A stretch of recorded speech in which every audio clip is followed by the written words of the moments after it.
اعوذ باللہ من الشیطان الرجیم بسم اللہ الرحمن الرحیم اللہم صل علی محمد وعلی آل محمد كما صلیت علی ابراہیم وعلی آل ابراہیم انک حمید مجید اللہم بارک علی محمد وعلی آل محمد كما بارکت علی ابراہیم وعلی آل ابراہیم انک حمید مجید الحمد للہ الذی انزل القرآن وامرنا بترتیلہ وتجویدہ حیث قال ورتل القرآن ترتیلا۔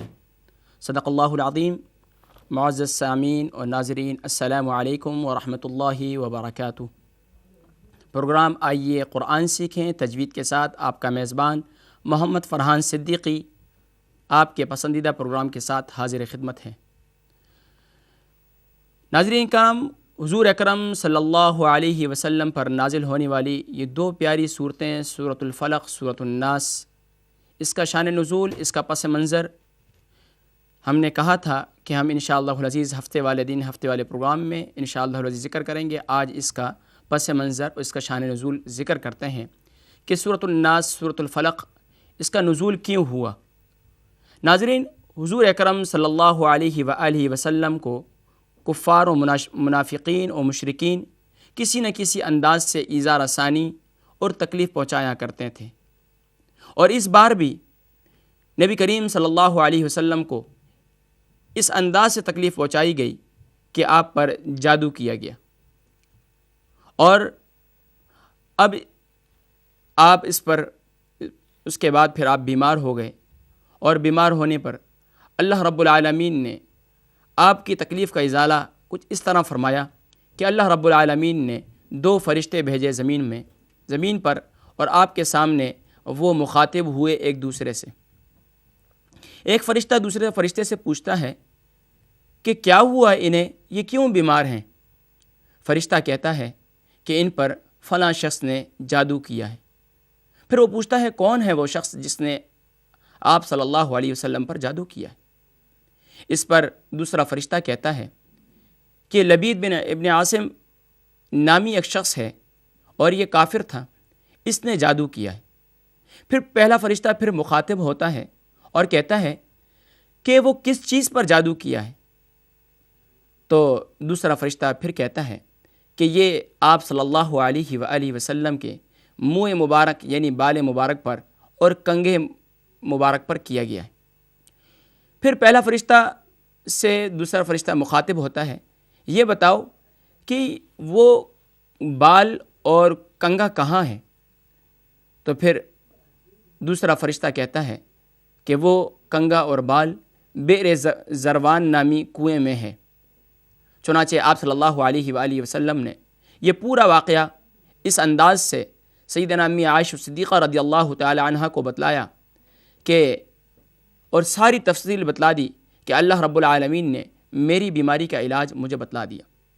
ناظرین اکرام، پھر کیا ہوا کہ آپ صلی اللہ علیہ وآلہ وسلم خود ہی اس کنویں پر بئر زنوان میں تشریف لے گئے، اور وہاں جا کر آپ صلی اللہ علیہ وسلم فرماتے ہیں کہ اس کنویں کا پانی ایسا ہو چکا تھا، بالکل زرد ہو چکا تھا، پیلا ہو چکا تھا، یعنی ایسا پانی ہو چکا تھا جیسے کہ مہندی کا پانی ہوتا ہے، بالکل ایسا ہو چکا تھا۔ چنانچہ کنویں کی صفائی کروائی گئی، اور پھر وہاں سے وہ بال اور وہ کنگھا منہ مبارک برآمد ہوئے۔ علماء مفسرین یہ بھی فرماتے ہیں کہ یہاں پر وہاں سے ایک دھاگا بھی برآمد ہوا یا منہ مبارک پر، جس پر گرہیں لگی ہوئی تھیں، اور اسی وقت اللہ رب العالمین نے یہ دو صورتیں نازل فرمائیں۔ ناظرین، پھر کیا معاملہ ہوا کہ حضور اکرم صلی اللہ علیہ وآلہ وسلم نے جب وہ دھاگا یا منہ مبارک دیکھا جس پر گرہیں لگی ہوئی تھیں، عموماً دیکھا ہوگا کہ جو دم اور تعویذات کرتے ہیں تو وہ گرہیں وغیرہ لگاتے ہیں دھاگے وغیرہ میں، تو اس انداز سے جادو کیا لبید ابن عاصم نے، اور علماء مفسرین یہ بھی فرماتے ہیں کہ لبید ابن عاصم نے اپنی بچیوں کو جادو سکھایا تھا، اور یہ جادو ان کی بچیوں نے کیا تھا۔ ناظرین اکرام، حضور اکرم صلی اللہ علیہ وآلہ وسلم پر یہ دو صورتیں اس وقت نازل ہوئیں، سورۃ الناس اور سورۃ الفلق، اور سورۃ الفلق سورۃ الناس کے اندر ٹوٹل 11 آیتیں ہیں۔ سورۃ الفلق سورۃ الناس میں ٹوٹل 11 آیات ہیں، اور 11 آیات علماء مفسرین فرماتے ہیں کہ اس دھاگے میں یا اس منہ مبارک پر 11 گھریں لگی ہوئی تھیں، یعنی 11 جگہ گٹھان لگی ہوئی تھیں، اور آپ صلی اللہ علیہ وسلم معاف کیجیے گا، آپ صلی اللہ علیہ وآلہ وسلم ایک ایک گرہ کھولتے جاتے اور ایک ایک آیت پڑھتے جاتے اور ایک ایک گرہ کھولتے جاتے۔ ناظرین، حضور اکرم صلی اللہ علیہ وسلم سیدنا امی عائشہ صدیقہ رضی اللہ تعالیٰ عنہ سے ارشاد فرماتے ہیں کہ اس وقت جب 11ویں گرہ میں نے کھولی تو گویا کہ کأنما نشط من عقال، کہ اس وقت ایسا محسوس ہوا کہ جیسے میں کسی چیز میں بندھا ہوا تھا اور پھر کھل گیا۔ یعنی آپ صلی اللہ علیہ وآلہ وسلم کی تکلیف کو اللہ رب العالمین نے جادو کے اثر کو اس طریقے سے زائل فرمایا۔ ناظرین اکرام، حضور اکرم صلی اللہ علیہ وآلہ وسلم تو اللہ کے محبوب بندے تھے، اور یقیناً ناظرین یہاں یہ بات کی بھی میں وضاحت کرتا چلوں کہ شیطانی عمل ہو یا جنات کا عمل ہو، کوئی بھی عمل ہو، دنیا کی تمام طاقتیں، ساری طاقتوں کو جمع کر کے بھی کوئی اگر چاہے کہ انبیاء کو نقصان پہنچایا جائے، بالخصوص جناب سید سب کے سردار جناب محمد رسول اللہ صلی اللہ علیہ وسلم کو تکلیف پہنچائی جائے، تو ناظرین یہ ناممکن تھی۔ لیکن یہ تکلیف جو تھی یہ آپ صلی اللہ علیہ وسلم کو جسمانی تھی، نہ کہ نبوت کے کام کو روکنے کے لیے تھی۔ ناظرین، نبوت اور رسالت کا کام ایک ایسا ہے کہ جس کو آج تک نہ کوئی روک سکا ہے اور نہ روک سکے گا۔ نبوت رسالت کو آپ صلی اللہ علیہ وسلم کے کسی کام میں کوئی رکاوٹ نہیں بن سکتا، چاہے دنیا کی تمام طاقتیں اور تمام عملیات کو بروئے کار لاتے ہوئے بھی کوئی نبوت کے کام میں رکاوٹ بنے، ایسا نہیں ہو سکتا تھا۔ ناظرین، حضور اکرم صلی اللہ علیہ وسلم کو اس انداز میں کفار و مشرکین آپ صلی اللہ علیہ وسلم کو طرح سے ایذا رسانی دیا کرتے تھے، لیکن ناظرین قربان جائیے، آپ صلی اللہ علیہ وآلہ وسلم تو رحمت للعالمین تھے۔ آپ صلی اللہ علیہ وسلم نے معلوم بھی تھا کہ فلاں شخص نے جادو کیا، لیکن آپ صلی اللہ علیہ وسلم نے اس سے بدلہ نہیں لیا۔ آپ صلی اللہ علیہ وسلم نے یہی عمل کیا کہ سورۃ الناس، سورۃ الفلق، یہ عمل کیا اور اس کو پڑھا، اور پھر اللہ تبارک و تعالیٰ نے آپ کی تکلیف کو زائل کر دیا اور آپ کی بیماری سے آپ کو شفائے کلی نصیب فرما دی۔ ناظرین، انشاءاللہ العزیز ان صورتوں کے فوائد و برکات کے حصول کے لیے انشاءاللہ العزیز ہم کل کے پروگرام میں ذکر کریں گے کہ ان صورتوں کا فائدہ، ان صورتوں کے فوائد اور برکات کس طریقے سے حاصل کیے جا سکیں گے۔ ناظرین انشاءاللہ العزیز اس موضوع پر انشاءاللہ کل کے پروگرام میں ہم گفتگو کریں گے۔ ناظرین، آج کے ہم پروگرام میں آپ کو معلوم ہے کہ ہمارے پروگرام میں ہم 2 دن جو ہے یہ آپ کا وقت ہوا کرتا ہے، ہفتہ اتوار، سنڈے، یہ 2 دن آپ کے ہوا کرتے ہیں، اور اس میں آپ لائیو کالز کیا کرتے ہیں اور لائیو کال کر کے آپ ہمارے سوالات کے جوابات دیا کرتے ہیں۔ ناظرین، آج کے سوال جو ہیں وہ بھی انتہائی بہت ہی آسان ہیں۔ ناظرین، میں بتاتا چلوں کہ آج کے ہمارے 3 سوال ہیں، نوٹ فرما لیجئے، اور لائیو کال کر کے یہاں ہماری تھوڑی سی کچھ وجوہات کی بنا پر ہماری جو لائیو کال کا نمبر تھا وہ کچھ چینج کر دیا گیا ہے۔ آج یہ صرف 2 سے 3 دن کے لیے۔ ناظرین، یہ آپ دیکھ رہے ہیں اسکرین پر کہ موبائل نمبر چل رہے ہیں، 2 موبائل نمبر چل رہے ہیں، آپ ان پر کال کر کے انشاءاللہ العزیز آپ کی ہم سے بات ہو سکتی ہے اور آج کے سوالات کے جوابات آپ دے سکتے ہیں۔ ناظرین، عموماً کیا ہوتا ہے کہ اس ملک میں رہنے والے، یورپ میں رہنے والے، ان کے پاس فری منٹ بہت ہوا کرتے ہیں، اور فری منٹ انسان ادھر ادھر دوسرے معاملات میں اگر اس کو صرف کرتا ہے تو عموماً فائدہ تو ہوگا، لیکن کتنا ہی اچھا ہوگا کہ یہ آپ کے فری منٹ قرآن کریم کے سیکھنے میں اور قرآن کریم کے متعلق سوالات و جوابات میں اگر آپ کے فری منٹ خرچ ہوں گے تو یقیناً اس سے آپ کا بھی فائدہ ہوگا اور ہمارا بھی فائدہ ہوگا۔ ہمارا فائدہ یہ ہوگا کہ ہمارے اکاؤنٹ میں، ہمارے نامہ اعمال میں اللہ تبارک و تعالی نیکیوں کا ذخیرہ کرتے رہیں گے۔ ناظرین، آج کے سوالات کی جانب ہم بڑھتے ہیں کہ آج کے سوال ہمارے کیا ہیں۔ ناظرین، آج کے سوالات، پہلا سوال ہمارا ہے بہت ہی آسان، اور زبر کو عربی میں اور زیر کو عربی میں اور پیش کو عربی میں کیا کہتے ہیں؟ یہ ہم نے پچھلے سبق کے اندر بتایا تھا آپ کو کہ کچھ اصطلاحات ہیں جو قرآن کریم کے اندر استعمال ہوتی ہیں، خصوصاً ماہر قرآن اور علم تجوید سے متعلق جو طلباء یا جو پڑھتے ہیں اور اس کو سنتے ہیں، سمجھتے ہیں، تو یقیناً ان کے لیے بہت ہی آسان ہے کہ زبر کو عربی میں اور زیر کو عربی میں اور پیش کو عربی میں کیا کہتے ہیں۔ سوال نمبر 1 دوبارہ نوٹ فرما لیجئے. زبر کو عربی میں، زیر کو عربی میں اور پیش کو عربی میں کیا کہتے ہیں؟ ناظرین ہمارے ساتھ ایک کالر ہیں، دیکھتے ہیں کون اور کہاں سے. السلام علیکم ورحمۃ اللہ وبرکاتہ. السلام علیکم ورحمۃ اللہ وبرکاتہ. وعلیکم جناب وعلیکم السلام ورحمۃ اللہ وبرکاتہ. جناب کون اور کہاں سے؟ میں محمد رحیم لندن سے. محمد رحیم کہاں سے؟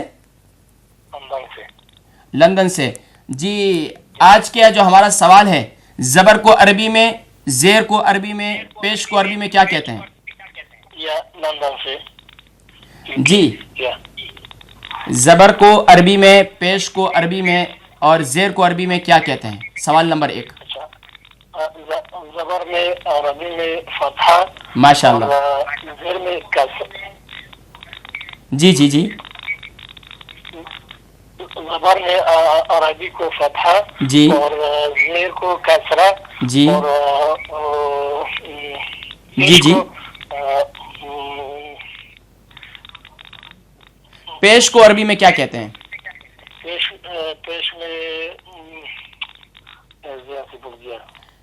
چلیں کوئی ایسی بات نہیں.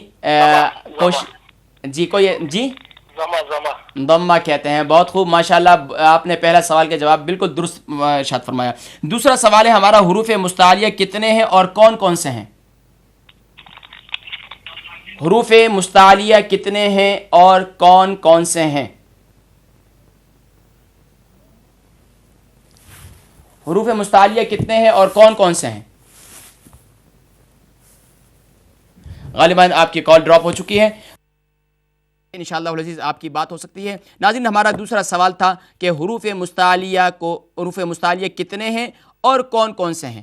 اور ہمارا تیسرا سوال ہے، ناظرین تیسرے سوال کی جانب بڑھتے ہیں. تیسرا سوال ہے کہ ہمارا سورۃ الفاتحہ کے اندر کتنی آیات ہیں؟ سورۃ الفاتحہ کے اندر کتنی آیات ہیں؟ ناظرین بہت ہی 3 سوال، اور یقیناً ان لوگوں کے لیے تو مشکل ہے جنہوں نے ہمارے پروگرام نہیں دیکھے، اور عموماً یہ سوال بہت ہی تھوڑے سے اگر علم تجوید میں دیکھا جائے تو بہت ہی آسان بھی ہیں، لیکن ان لوگوں کے لیے ذرا مشکل بھی ہیں جو اس سے واقفیت نہیں. تو ہماری کوشش ہے ان لوگوں کی واقفیت ہو جائے اور ان لوگوں کو بھی پتہ چل جائے اس سوال کے ذریعے کہ زبر کو عربی میں کیا کہتے ہیں، زیر کو عربی میں کیا کہتے ہیں اور پیش کو عربی میں کیا کہتے ہیں. اور دوسرا سوال تھا ہمارا، دوبارہ نوٹ فرما لیجئے، حروف مستعلیہ کتنے ہیں اور کون کون سے ہیں. تیسرا سوال تھا ہمارا کہ سورۃ الفاتحہ میں کتنی آیات ہیں. تیسرا سوال، سورۃ الفاتحہ میں کتنی آیات ہیں. ناظرین انشاءاللہ العزیز کالوں کا سلسلہ بھی جاری رہے گا، آپ سے مخاطب بھی ہوتے رہیں گے. ناظرین اب یہاں ہم چلتے ہیں اپنے سبق کی جانب کہ ہمارا سبق سورۃ الناس کی آج آیت نمبر 6 تھی، اور انشاءاللہ العزیز اس کی تلاوت بھی کرتے ہیں. آئیے ناظرین چلتے ہیں اپنے سبق کی جانب. لیکن یاد رکھیے سبق پر جانے سے پہلے ہم یہاں تھوڑا سا آپ کو بتاتے چلیں کہ ہم سبق پہ جانے سے پہلے آپ نوٹ بک اور پین ایک ساتھ میں رکھ لیجئے اور باوضو ہو جائیے، اور قرآن کریم کو بڑے ہی ادب و احترام کے ساتھ اپنی ٹی وی اسکرین کی جانب کھول لیجئے، اور انشاءاللہ العزیز تعوذ اور تسمیہ کے ساتھ آئیے آج کے سبق کی ابتدا کرتے ہیں. اعوذ باللہ من الشیطان الرجیم. اعوذ باللہ من الشیطان الرجیم. بسم اللہ الرحمن الرحیم. بسم اللہ الرحمن الرحیم. قل اعوذ برب الناس ملك الناس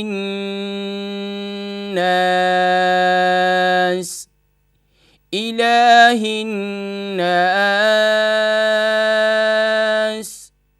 من شر الوسواس الخناس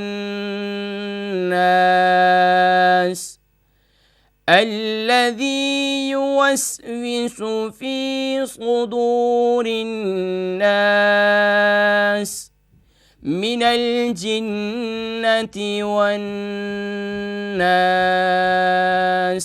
ناظرین آیت نمبر 4 تو ہم نے تلاوت کی تھی، آیت نمبر 5 کی بھی تلاوت کی تھی، اور اس کے ہم نے اس کا جوڑ اور کون سے حروف پر کون سی حرکت ہے اس سے متعلق گفتگو کی تھی.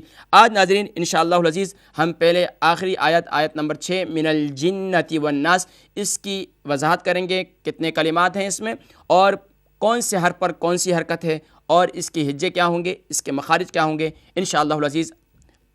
آئیے چلتے ہیں اس کی وضاحت کی طرف. ناظرین پہلا آیت نمبر 6 میں، آیت نمبر 6 میں 3 کلمات ہیں. پہلا کلمہ من، دوسرا الجنتی، اور تیسرا ہے والناس. ناظرین من پہلا کلمہ، پہلے کلمے میں 2 حروف ہیں، میم اور نون. میم کے نیچے زیر یعنی کسرہ ہے، اور نون پر زبر یعنی فتحہ ہے.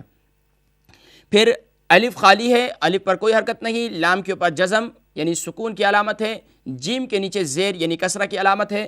پھر نون کے اوپر تشدید اور فتحہ کی زبر یعنی فتحہ کی علامت ہے. پھر تا کے نیچے زیر یعنی کسرہ کی علامت ہے.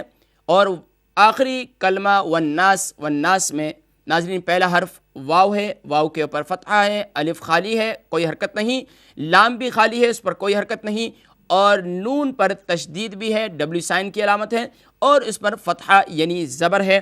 اور الف پھر اس کے بعد خالی ہے، کوئی حرکت نہیں. سین کے نیچے زیر یعنی کہ کسرہ ہے. ناظرین آیت نمبر 6 کی کچھ اس طریقے سے وضاحت ہوئی. آئیے اب چلتے ہیں اس کی جوڑ کی جانب. اس کے کس طریقے سے اس کو ملایا جائے گا، ملا کے کس طریقے سے پڑھیں گے. آئیے اس کا جوڑ یعنی اس کی ہجے کرتے ہیں. ناظرین اس کی ہجے اس طرح سے ہوگی کہ میم زیر می، میم زیر می، میم زیر می نہیں کرنا، اس کو کھینچنا نہیں ہے. یاد رکھیے، اس بات کو بھی دوبارہ نوٹ فرما لیجئے کہ حرکات کو بغیر کھینچے، بغیر جھٹکا دیے پڑھتے ہیں. تو یہاں حرکات میں سے پہلی حرکت زیر یعنی کسرہ ہے. تو میم زیر می، نون لام زبر نل، منل. جیم نون زیر جن، نون زبر نہ، منل جن. تا زیر تی، من الجنتی، من الجنتی. واو زبر واو زبر وا نہیں ہوگا، بلکہ واو کو نون سے ملائیں گے. واو نون زبر ون، نون الف زبر نا، ون. سین زیر سی، والناسی، والناسی. ناظرین آگے فل اسٹاپ کی علامت ہے، وقف کی علامت ہے. تو ہم یہاں سین کے نیچے کسرہ ہے، اس کو ہم جزم دے دیں گے، اس کو ساکن کر دیں گے. تو پھر یہ من والناسی سے والناس ہو جائے گا. تو پوری آیت ہوگی من الجنتی والناسی سے من الجنتی والناس. آئیے ناظرین اب ہم چلتے ہیں ان کے مخارج کی جانب.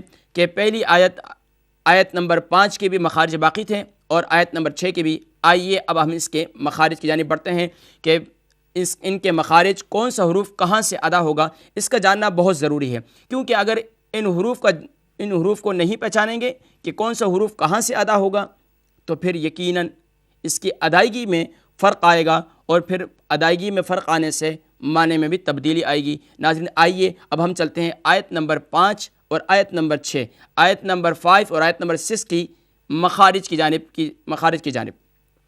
ناظرین آیت نمبر 5 میں آیت ہے الذی یوسوس فی صدور الناس. الذی میں پہلا حرف حمزہ ہے، حمزہ کا مخرج بہت ہی آسان، یعنی کہ یہ حروف حلقیہ میں سے ہے، اور یہ باٹم آف تھروٹ یعنی گلے کے اقصی حلق یعنی گلے کے نیچے والے حصے سے ادا ہوتا ہے. پھر لام ہے، لام نون را، اس کا مخرج بھی بہت ہی آسان، یہ حروف طرفیہ میں سے ہے. اس کی وضاحت ہو چکی تھی، لیکن پھر اس کی وضاحت کر دی جاتی ہے کہ زبان کا کنارہ اور دانتوں کی جڑ تالو کے جانے والے حصے سے ادا ہوتا ہے. تو لام نون را متحد المخارج ہیں. ناظرین اس کے بعد ذال ہے، ذال کا مخرج حروف لثویہ میں سے ہے، ذال حروف لثویہ میں سے ہے، اور یہ بہت ہی آسان ہے اس کا مخرج بھی، کہ اس کا مخرج یہ زبان کا سرا اور اوپر کے دانتوں کے اندرونی کنارے سے ادا ہوتا ہے. کون سے حروف؟ ث، ذال، ظا. نوٹ فرما لیجئے، ثا ذال و حروف لثویہ میں سے ہیں، تو یہاں ذال ہے حروف لثویہ میں سے ہے، تو اس کا مخرج یعنی زبان کا سرا اور اوپر کے دانتوں کے اندرونی کنارے سے ادا ہوتا ہے۔ پھر اس کے بعد یا ہے، یا کا مخرج وسط زبان وسط تالو یعنی کہ درمیان زبان اور درمیان تالو مڈل، تو یہ ناظرین یا کا مخرج جیم شین یا متحد المخارج ہے، حروف شجریہ میں سے ہے۔ پھر اس کے بعد پھر یا ہے، یا حروف شجریہ میں سے وضاحت ہو چکی۔ پھر واو ہے، واو حروف شفویہ میں سے ہے، دونوں ہونٹوں کی گولائی سے ادا ہوتا ہے۔ اور پھر ہے سین، سین کا مخرج یہ حروف صفیریہ میں سے ہے، یہ ز سین صاد تین حروف سیٹی والے حروف کہلاتے ہیں۔ ان کے حروف کی بھی وضاحت ہو چکی تھی، لیکن دوبارہ وضاحت کر دیتے ہیں کہ زبان کی نوک اور دونوں دانتوں کے اندرونی کنارے سے ادا ہوتے ہیں۔ زبان کی نوک اور دونوں دانتوں کے اندرونی کنارے سے یہ ادا ہوتا ہے، سین ز اور صاد۔ تو یہاں سین ہے، سین کی وضاحت بہت آسان ہے، زبان کی نوک اور دونوں دانتوں کے اندرونی کنارے سے سین ادا ہوتا ہے۔ پھر ہے واو، اور واو کا مخرج دونوں ہونٹوں کی گولائی سے ادا ہوتا ہے، حروف شفویہ میں سے ہے۔ پھر ہے سین، سین پر سین کی بھی وضاحت ہو چکی پہلے بھی کہ زبان کی نوک اور دونوں دانتوں کے اندرونی کنارے سے ادا ہوتا ہے، حروف صفیریہ میں سے ہے۔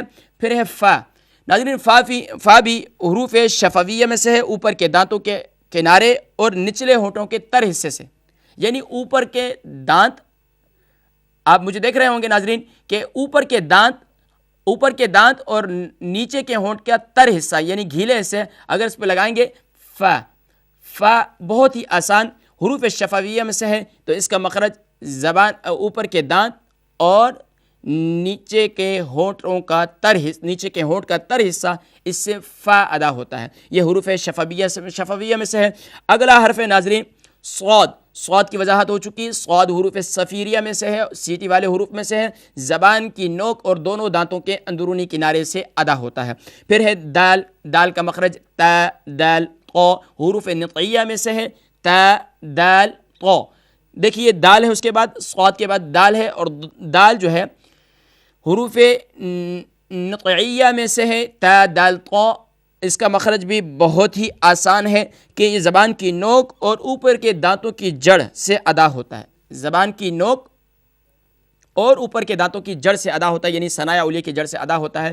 تو ناظرین یہاں آپ نے صدور میں دال کی وضاحت بھی ہو چکی، اس کے بعد واو ہے، واو کی وضاحت پہلے بھی ہو چکی لیکن دوبارہ وضاحت کر دی جاتی ہے، حروف شفویہ میں سے ہے، دونوں ہونٹوں کی گولائی سے ادا ہوتا ہے۔ پھر اس کے بعد را ہے، را لام نون را حروف طرفیہ میں سے ہے، اس کی وضاحت ہو چکی۔ اب اس کے بعد ہے الف، الف کا مخرج جوف دہن ہے، لام، لام کا مخرج حروف طرفیہ میں سے ہے، وضاحت ہو چکی۔ پھر ہے نون، نون کا مخرج بھی بہت ہی آسان، یعنی اس کی وضاحت ہو چکی، حروف طرفیہ میں سے ہے، حروف طرفیہ میں سے ہے ناظرین۔ لیکن یہاں یہ بات یاد رکھیں، لیکن نون اور میم یہ دو حروف وہ ہیں جن کی آواز ہمیشہ ناک میں جاتی ہے، جن کی آواز ہمیشہ ناک میں جاتی ہے اور بہت ہی آسان ہے۔ نون جب انسان پڑھتا ہے تو اس میں واضح محسوس ہوتا ہے کہ ناک میں اس کی آواز جا رہی ہے۔ اس کے بعد ہے الف، الف جوف دہن سے ادا ہوتا ہے۔ پھر ہے سین، سین کا مخرج حروف صفیریہ میں سے ہے اور یہ سیٹی والے حروف میں سے ہے، اس کا مخرج زبان کی نوک اور دونوں دانتوں کے اندرونی کنارے سے ادا ہوتا ہے۔ ناظرین الحمدللہ ہم نے آیت نمبر 5 کی وضاحت اس انداز سے کی، اس کے مخارج، ہر حرف کا مخرج کہ کون سا حرف کہاں سے ادا ہوتا ہے، اس کا جاننا بہت ضروری تھا اور ہم نے آپ کو یہاں بتلا دیا۔ ناظرین ہم دوبارہ سوال ریپیٹ کرتے ہیں کہ آج کے لائیو کالز کھول دی گئی ہیں اور آپ اس میں کال کر سکتے ہیں، یقیناً آپ کے پاس فری منٹ بھی ہوں گے، لیکن نہیں بھی ہوں تو قرآن کے لیے تو سب کچھ قربان ہے۔ ناظرین بہت ہی آسان، اور یہ یورپ میں رہنے والوں کے لیے تو بہت ہی آسان ہے کہ موبائل نمبر دیے گئے ہیں، کال کر سکتے ہیں اور انشاءاللہ العزیز کال کر کے ہمارے سوالات کے جوابات دے سکتے ہیں۔ پہلا سوال ہمارا تھا کہ زبر کو عربی میں اور زیر کو عربی میں اور پیش کو عربی میں کیا کہتے ہیں؟ یہ علم تجوید کی اصطلاح میں، قرآن کی اصطلاح میں زبر کو عربی میں، زیر کو عربی میں اور پیش کو عربی میں کیا کہتے ہیں؟ سوال نمبر 1 تھا۔ سوال نمبر 2 کی جانب بڑھتے ہیں۔ سوال نمبر 2 تھا ناظرین ہمارا سوال نمبر 2 تھا کہ حروف مستعلیہ کتنے ہیں اور کون کون سے ہیں؟ کیونکہ ہم نے پچھلے سبق میں پڑھائے تھے کہ حروف مستعلیہ کتنے ہیں اور کون کون سے ہیں، یہ ہے سوال نمبر 2۔ سوال نمبر 3 ناظرین بہت ہی پہلے ہم نے اس سے پہلی جو سورۃ الناس سے پہلی سورت پڑھی، سورۃ الفاتحہ، اس میں کتنی آیات تھیں؟ سورۃ الفاتحہ میں کتنی آیات ہیں؟ سوال نمبر 3 ہے۔ ناظرین ان 3 سوالاتوں کے جوابات آپ دے سکتے ہیں۔ آپ موبائل دیکھ رہے ہیں یورپ میں رہنے والے، بالخصوص UK میں رہنے والے، ان کے لیے بہت ہی آسان ہے، فری منٹ بھی ہوں گے آپ کے پاس، کال کر سکتے ہیں اور کال کر کے آپ ہمارے ان 3 سوالات کے جوابات دے سکتے ہیں، اور پھر انشاءاللہ العزیز آخرت میں اپنے نامہ اعمال میں نیکیوں کا ذخیرہ اکٹھا کر سکتے ہیں۔ ناظرین ہمارا وقت دنیا کے اندر، دنیاوی معاملات کے اندر صرف ہو جاتا ہے، کاش کہ ہمارا یہ وقت اللہ اور اللہ کے دین کے لیے، قرآن کے لیے اور نبی کے فرمان کے لیے ہمارا یہ وقت وقف ہو جائے، تو یقیناً اللہ تبارک و تعالیٰ وقت کے اندر بھی برکت دے دیں گے، اور پھر برکت اس انداز سے ہوگی کہ برکت صرف وقت میں نہیں ہوگی، بلکہ ہماری مال کے اندر بھی ہوگی، ہمارے جان کے اندر بھی ہوگی، ہمارے روزمرہ کے معاملات کے اندر بھی ہوگی۔ تو ناظرین آپ یہ موبائل نمبر دیکھ رہے ہیں ٹی وی اسکرین پر، لائیو کال کر سکتے ہیں اور 3 سوالات کے جوابات دے سکتے ہیں۔ ہم معذرت خواہ ہیں آپ سے بہت ہی زیادہ، اس لیے کہ ہماری لائیو کالز جو اس کا پرمنٹ نمبر تھا وہ کچھ وجوہات کی بنا پر